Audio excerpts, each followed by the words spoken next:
Me da mucho gusto estar de nuevo aquí, como todos los días, de lunes a viernes, ya en este fin de semana.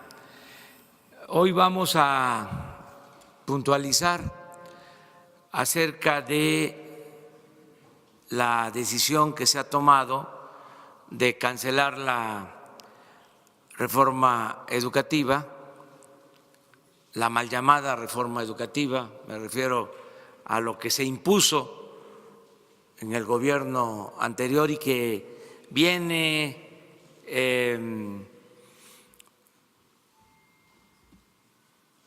promoviéndose desde que se inventaron en el extranjero las llamadas reformas estructurales, que hasta es un plagio lo de la utilización de la palabra, del término, del concepto estructural.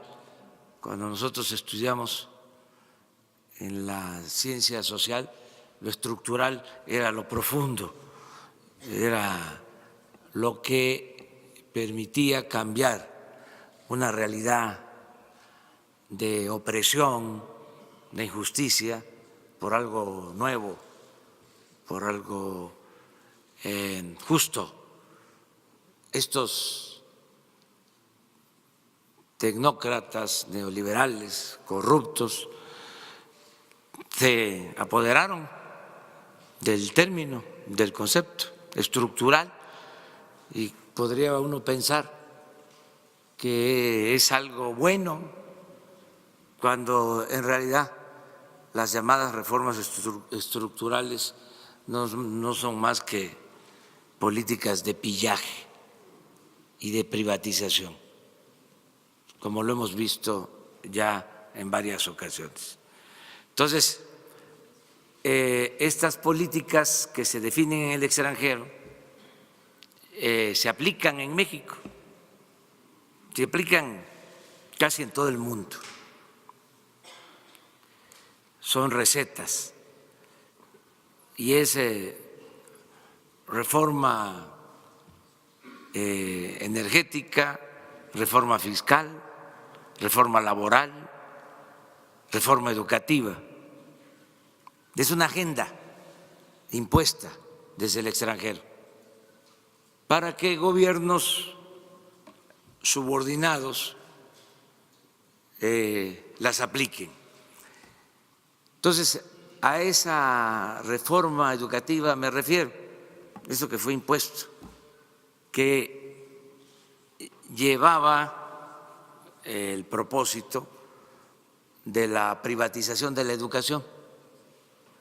Hablábamos aquí que esto comienza desde que está Salinas en la presidencia, Zedillo, secretario de Educación Pública, inician con una reforma al artículo 3 para limitar la educación gratuita. Se hablaba de que la educación era pública, gratuita, en lo general.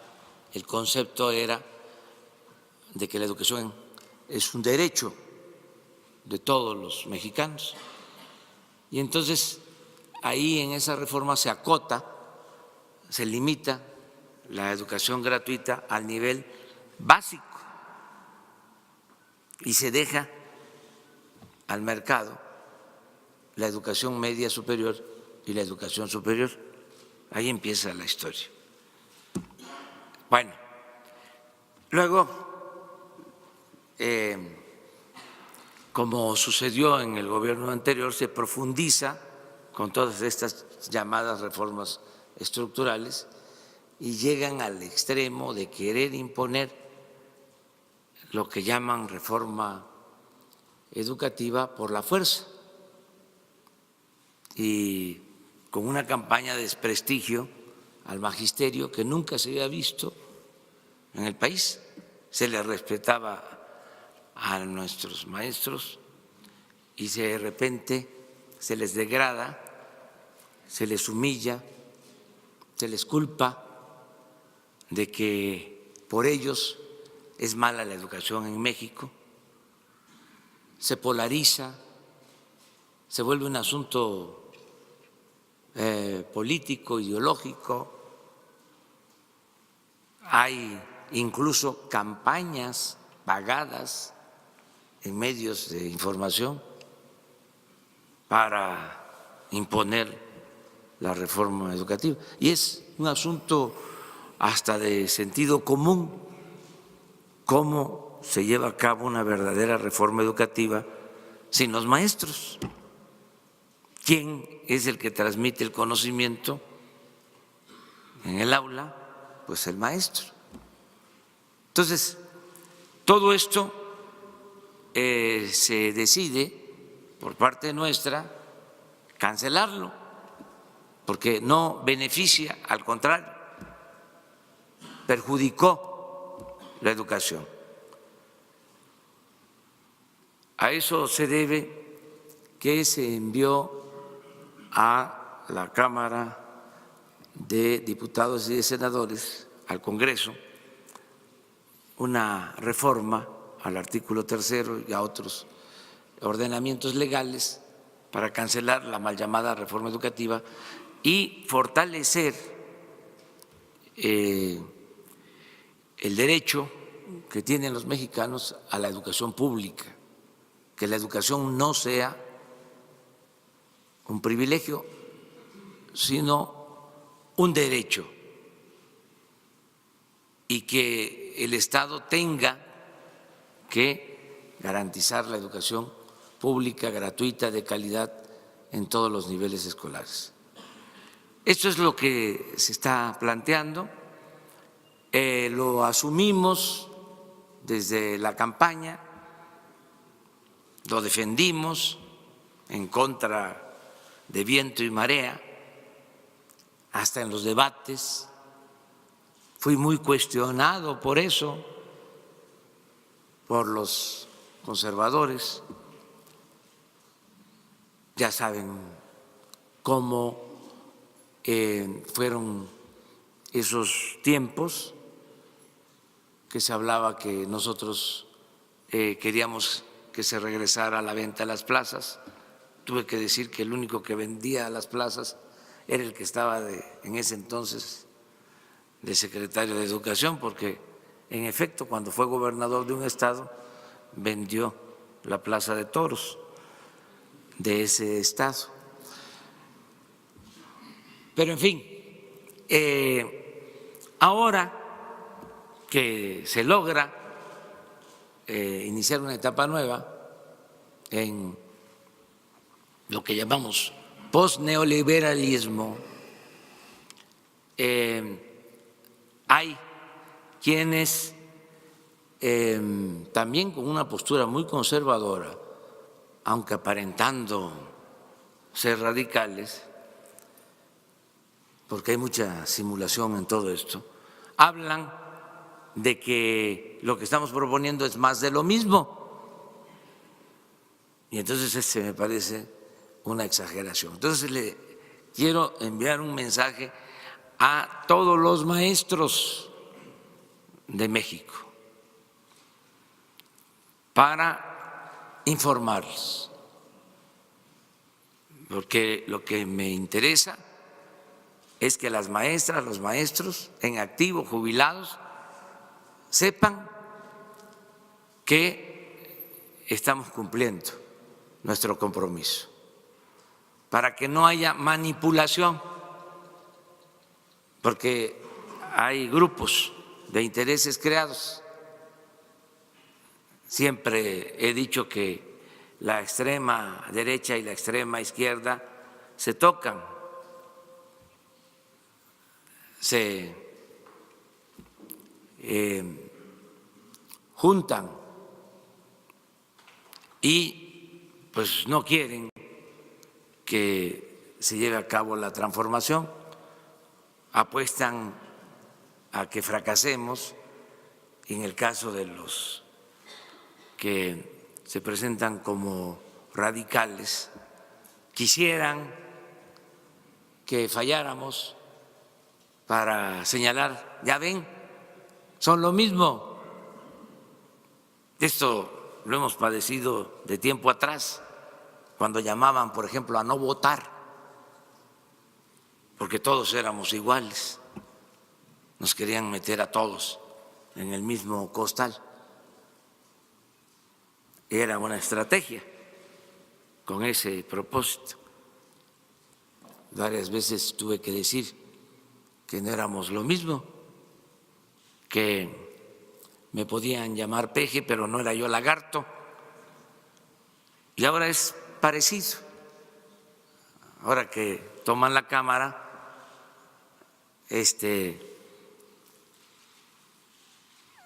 señalan de que es igual, que estamos engañando, estamos simulando. Pues no somos lo mismo.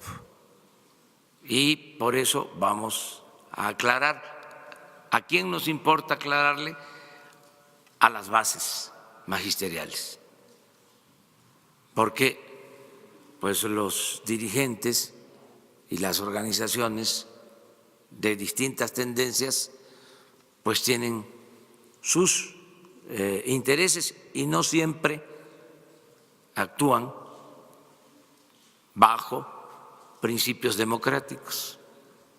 No siempre se consulta a la base, no siempre se toman decisiones recogiendo el sentir de los